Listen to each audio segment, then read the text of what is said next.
Good morning and welcome back. Today we are going to learn about characteristics of synthetic fibers.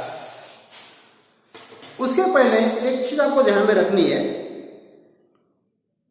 When we burn the synthetic fibers and natural fibers, their behavior are different. यदि आप कोई synthetic fibre और natural fibre दोनों को जलाते हैं तो दोनों डिफरेंट तरह से एक्ट करते हैं. Means what? It means synthetic fibres melt on heating. Melt म्हणजे वितळणे. जर तुम्ही सिंथेटिक फायबरला गरम केलं किंवा जाळलं, इट विल मेल्ट. आपने देखा भी होगा कभी कभी कोई पॉलीथीन का बैग जला के देखिए, या आपके घर में कोई पुराना सिंथेटिक शर्ट होगा या कोई सॉक्स होगा तो उसको जला के देखिए, जलने के बाद ऐसे नीचे ड्रॉप ड्रॉप ड्रॉप गिर जाता है. What is that? That is synthetic fibre. वो गर्म हुआ, मेल्ट हुआ लाइक आइस. बस आइस होता है मेल्ट, वैसा वो मेल्ट हो गया. So it melt on heating. लेकिन ऐसा नहीं होता है रिगार्डिंग द कॉटन फाइबर और रिगार्डिंग द नेचुरल फाइबर. एखादा पुराना हैंडकरचिप, कॉटन का हैंडकरचिप या कोई आपका ब्लैंकेट होगा जो वूल से बना है, उसको जला के देखिए. या टॉवेल होगा, टॉवेल जला के देखिए, इट विल नॉट मेल्ट. समझ में आया? So synthetic fibres melt on heating and stick. Stick means चिपक जाना to the body of the person who wear it. Suppose घर में आप देखते हैं हमारी माता बहनें होती है, साड़ी पहनती है, ड्रेस पहनती है. यदि वो साड़ी या ड्रेस सिंथेटिक फाइबर का होगा और कभी कभी गलती से साड़ी कैच द फायर, और फायर कैच करने say that sari will melt. और मेल्ट होने के बाद वो पूरा स्किन पे ऐसे गिर जाएगा और स्किन को चिपक जाएगा. जब स्किन को चिपक जाएगा तो वो स्किन को ऐसा पकड़ के बाहर निकालता है. That's why one should not wear synthetic clothes while working in the kitchen. इसलिए आप जब किचन में काम करते हो तब आपके बॉडी के ऊपर सिंथेटिक क्लोथ नहीं होना चाहिए. इसलिए आपने देखा होगा कि साड़ी के ऊपर ऐसा एप्रॉन जैसा पहनते हैं, ऐसा सामने से, पीछे से उसको बांध देते हैं. तो सामने से पहनते हैं, that is actually natural fibre. वो रहता है कॉटन. ओके, तो आपको ध्यान में रखना है चीज. Let us come to the today's topic, characteristics of synthetic fibres. Synthetic फायबर्सचे कॅरेक्टर्स, लक्षणे काय आहेत? Synthetic fibres are durable. Durable means बहुत दिन तक टिकते हैं. यदि आप कोई कॉटन शर्ट पहनेंगे और एक सिंथेटिक शर्ट पहनेंगे तो कॉटन शर्ट जल्दी फटेगा. कॉटन शर्ट इज कॉस्टली, महंगा रहता है, लेकिन जल्दी फटेगा. यहां कॉलर में फट जाएगा, यहां फट जाएगा. सिंथेटिक शर्ट आप पहनते पहनते थक जाएंगे, जल्दी फटेगा नहीं. So it is a durable. Durable भी है एंड लेस एक्सपेंसिव, सस्ता है. If you go in the market and purchase the cotton shirt, it will require 1,000-1,500 rupees. आपको 1,000, 1,200, 1,500 रुपए चाहिए कॉटन शर्ट लेने के लिए. What about synthetic shirt? 100 rupees और 150 और 200 में बढ़िया शर्ट आएगा. लेस एक्सपेंसिव मीन्स चीपर, सस्ता है, इजीली अवेलेबल, कहीं पर मिलता है. ये आप किसी छोटे गांव में जाइए, छोटे मार्केट में जाइए, मिलेगा. Easily available, easy to wash, धोने के लिए आसान है. एक कॉटन का टॉवेल एंड एक synthetic shirt, which is more easy to wash. Synthetic shirt easy to wash, dry up quickly. Cotton का जो टॉवेल रहता है वो जल्दी सूखता नहीं. आप देखिए रेनी सीजन में जब धूप नहीं होती है, towel will take long time to dry, but synthetic shirt can easily dry up. समझ में आया? So this are some characters of synthetic fibres. तो हमारा लेसन का half portion is completed, synthetic fibres. And next part क्या है? Plastics. So today what we are going to learn about plastic, second half of this lesson. If I ask what are plastics, so what will be your answer? कुछ याद है? मैंने कहा था आपको कि synthetic fibres and plastics both are polymers. Both are polymers. It means that plastics are nothing but polymers. समझ में आया? Do all the plastics are of same type? सभी प्लास्टिक एक जैसे होते हैं या कोई अंतर है?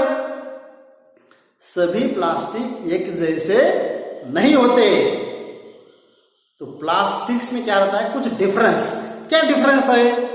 इन सम प्लास्टिक्स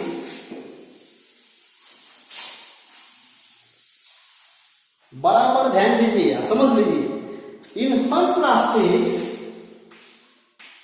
what are these? डब्बा ब्लॉक क्या है?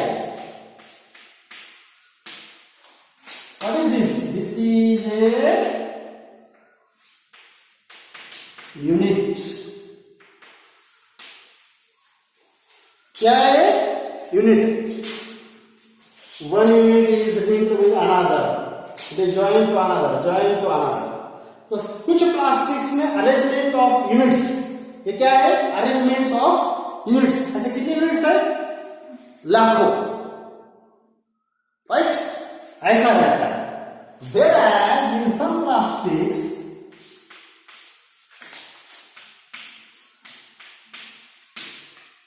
ऐसा है। If you have textbook, you can go and refer figure 3.6. ये होगा एक लाइन,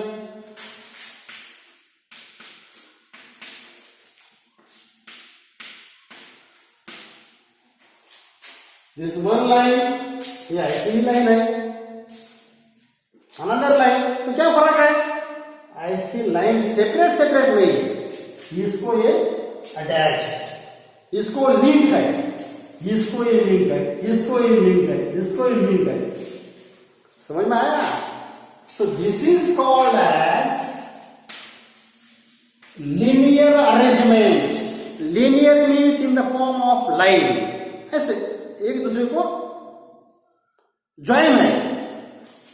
ये देखो, this arrangement is called as cross link arrangement. याद रखिए, cross link। ऐसी लाइन है, ये दूसरी लाइन है, लेकिन पहले लाइन के यूनिट्स को दूसरे लाइन के यूनिट्स लिंक है। So such a type of arrangement is called as cross-linked arrangement. So in some plastic, the arrangement of units is linear, whereas in some plastics, the arrangement of units is cross-linked. And depending upon that, plastics are divided into two groups. There are two types of plastics. कौन कौन थे? Number one, thermoplastics. Number second is thermosetting plastics. समझ में आया? Thermo, look at this word, thermo. Thermal means heat. Thermal means क्या? Heat. The effect of heat on these two plastics is different. यदि आप दोनों प्लास्टिक को heat supply करेंगे तो दोनों का बिहेवियर डिफरेंट होगा।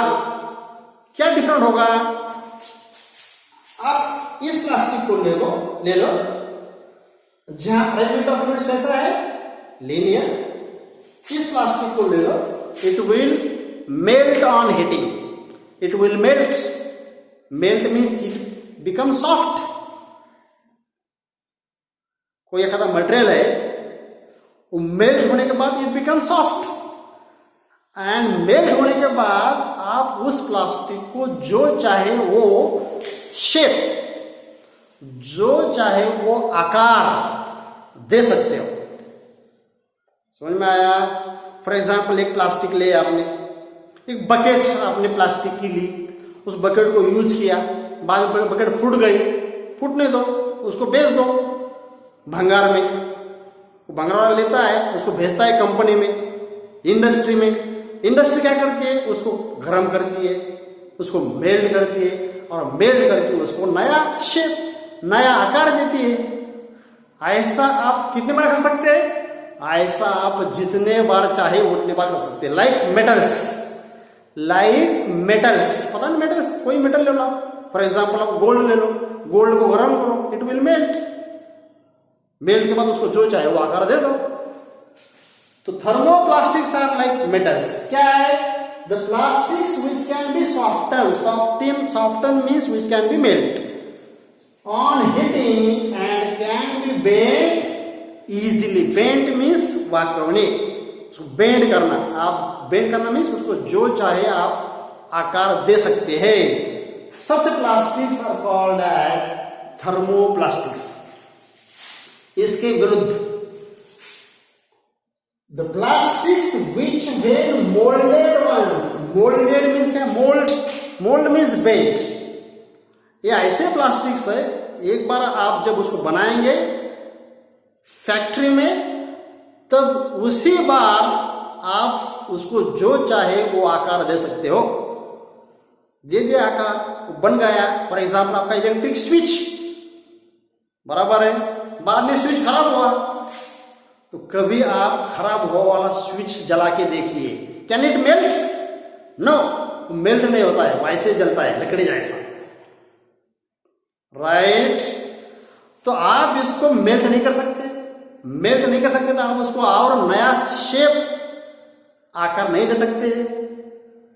तो ऐसे प्लास्टिक को हम लोग कहेंगे thermosetting plastics.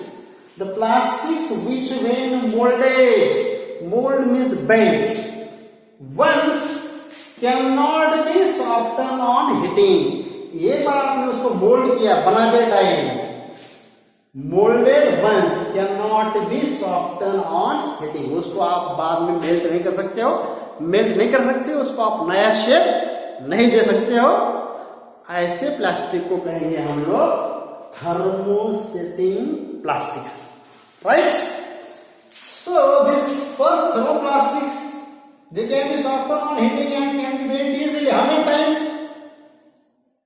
Infinite times. So these plastics can be recycled. इसको आप रिसाइकल कर सकते हो again and again. What about these plastics? These plastics cannot be recycled. एक बार प्लास्टिक बन गया सो बन गया, उसके बाद वो खराब हुआ तो आपको फेंकना है, यहाँ वहां फेंकना है, वो जलता नहीं है। आप फेंक देंगे तो क्या होगा? It can not decompose. यहां से वहां, वहां से वहां, ऐसे लाखों साल, कहीं लाख साल वैसे ही रहेगा। It can not decompose. So this is the problem to the environment. ये प्लास्टिक्स गड़बड़ है, ये प्लास्टिक्स गड़बड़ नहीं, ये गड़बड़ है। आपका स्विच है, आपका सॉकेट है, एक बार खराब हो गया है कि बस वो यहां से वहां, वहां से वहां, वहां से वहां जाते रहता है। So thermosetting plastics can not be recycled. Third one, examples. These questions usually asked in the examination. Distinguish between thermoplastics and thermosetting plastics. Third one, examples. Polythene. ये नाम सुना होगा, पॉलिथीन, पॉलिथीन की बैग्स, पॉलिथीनच्या पिशव्या, माहिती आहे polythene. Another example is PVC. PVC. Its long form is polymer, polyester, polyvinyl chloride, polyvinyl chloride। आपने देखा होगा पीवीसी पाइप्स रहते हैं बड़े बड़े, पानी यहां से वहां ले जाने के लिए, डिफरेंट साइज, छोटे पाइप से लेके बड़े पाइप तक, इतने बड़े बड़े पाइप रहते हैं प्लास्टिक की, वो है PVC pipes. And examples of thermosetting plastics are bakelite, bucket नहीं, bakelite is the name of one thermosetting plastics. Another example is melamine. मेला जितना ऐसा नहीं, melamine नाम है, melamine. This is another example of thermosetting plastics. What are the uses of thermoplastics? They are used to make toys खेलने खिलौना, different type से खिलौना आपने देखा होगा, प्लास्टिक के खिलौने वो बनते हैं थर्मोप्लास्टिक से। खिलौना टूट गया, नो प्रॉब्लम, उसको बाद में भेज दो, इंडस्ट्री में जाने दो, it can be recycled again and again. Combs बालों को करने के लिए कोम्स। कंटेनर्स, पानी की बड़ी बड़ी टंकियां देखिएगा, टंकियां बड़ी बड़ी 500 लीटर 1000 लीटर ड्रम भी आते हैं 200-250 लीटर के। All they are made by using thermoplastics. What about thermostatic plastics? These plastics cannot be recycled. तो ये बेकार है क्या? No. Look at this. Uses of bakelite.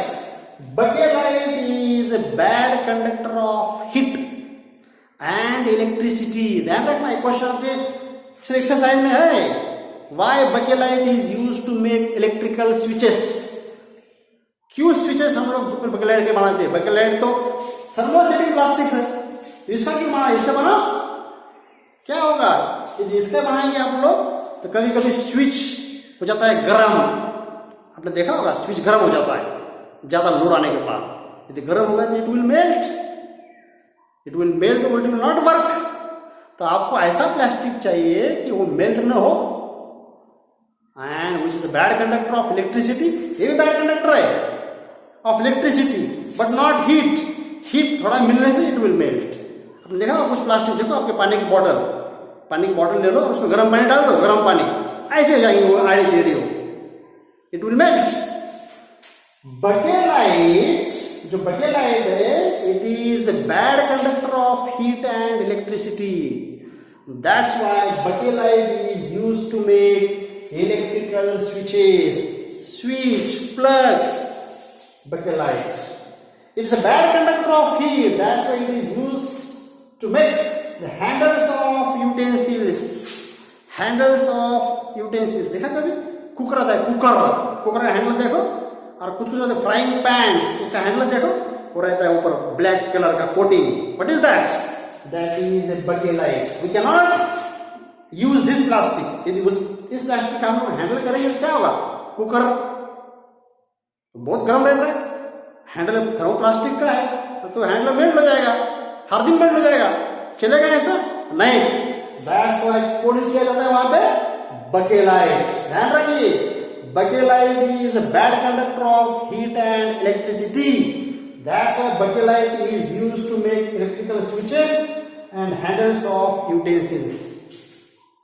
Melamine can tolerate means सहन करना। Melamine can tolerate heat better than any other plastics. ध्यान रखो, सबसे ज्यादा हीट सहन करने की क्षमता किस प्लास्टिक में है? बकेलाइट में नहीं है, इसमें है melamine. That's why melamine is used to make kitchen ware. देखो डाइनिंग सेट, बहुत प्लास्टिक के बर्तन देखे होंगे, और प्लास्टिक के बर्तन में हम लोग सब कुछ गरम सब्जी, गरम दाल डालते हैं, कुछ भी नहीं होता उसको, वैसे ही रहता है क्योंकि वो हीट को सहन कर सकता है। It is used to make kitchen ware. It is used in the flooring of tiles. कभी कभी टाइल्स के ऊपर ऐसा पतला कोट डालते हैं, कभी देखा होगा आपने, हमारे स्कूल में है वो तो कोट जो रहता है, पतला कोट प्लास्टिक का, क्या है वो? That is melamine. And it also used to make fabrics which resist fire। कभी कोई देखा होगा आपने, फायरमैन जो रहते हैं, जो फायर कंट्रोल करते हैं, उनको जाना पड़ता है फायर बुझाने के लिए, बिल्डिंग में चढ़ना पड़ता है जहां फायर होती है आसपास, तो उनके शरीर के ऊपर एक खास तरह के, खास टाइप के क्या रहते हैं? क्लोथ्स। कैसे क्लोथ्स? जो फायर को जल्दी कैच न कर सके, वो क्या रहते हैं? That is nothing but melamine. Okay.